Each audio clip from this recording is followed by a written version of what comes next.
Hello friends, હું ભાવના રાઠોડ રસોઈ કે રાની ચેનલમાં તમારું સ્વાગત છે। આજે આપણે બનાવીશું લસણ, લીલા ધાણા અને મરચાંની ચટણી। આ ચટણી શિયાળામાં બધાને ખૂબ જ ભાવે છે। તો ચાલો સામગ્રી જોઈ લઈએ ચટણીની।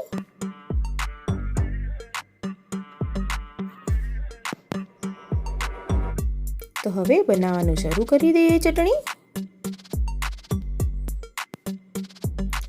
લીલા ધાણાને કટિંગ કરી લીધા છે। લસણ લીધું છે ફોલેલું, લાલ મરચું પાવડર, અજમો, ગોળ, 2 લીલા મરચાં અને લીંબુ। ખાણીમાં લસણને ઉમેરી અને લસણને ખાંડી લઈશું આ રીતે। તમે મિક્સરમાં પણ ક્રશ કરી શકો છો। હવે લીલા મરચાંને કટિંગ કરી લઈશું અને સારી રીતે ખાંડી લઈશું તેને પણ।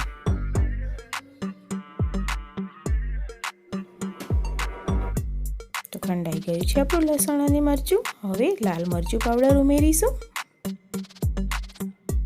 1 વાટકી જેટલું લાલ મરચું પાવડર ઉમેરવાનું છે। બરાબર મિક્સ કરી લઈશું। 1 ચમચી જેટલો અજમો ઉમેરીશું, મિક્સ કરી લઈશું અને આ લઈ લઈશું। બરાબર ખંડાઈ ગયું છે। હવે ચમચીની મદદથી ફેરવી લઈશું।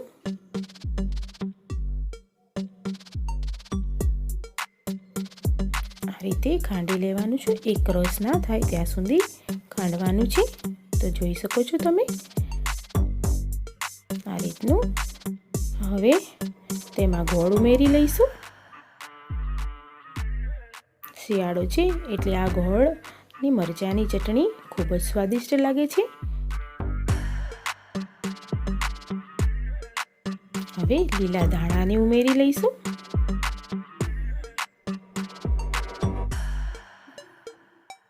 બરાબર મિક્સ કરી લઈશું। આ ચટણી સ્ટોર કરીને તમે ફ્રીજમાં મૂકી શકો છો। અઠવાડિયા સુધી સારી રહે છે। બરાબર આ રીતે ખાંડી લેવાનું છે। જ્યાં સુધી ધાણા ખંડાઈ ના જાય ત્યાં સુધી તેને આપણે ખાંડીશું। બરાબર મિક્સ થઈ જાય ત્યાં સુધી આપણે તેને ખાંડવાનું છે। ગોળ, ધાણા અને બધા મસાલા પણ મિક્સ થઈ ગયા છે, જોઈ શકો છો તમે।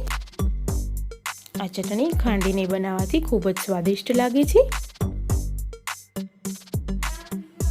હવે તેમાં અડધું લીંબુ નીચવી લીધું છે તેને ઉમેરીશું અને સ્વાદ મુજબ મીઠું ઉમેરી લઈશું।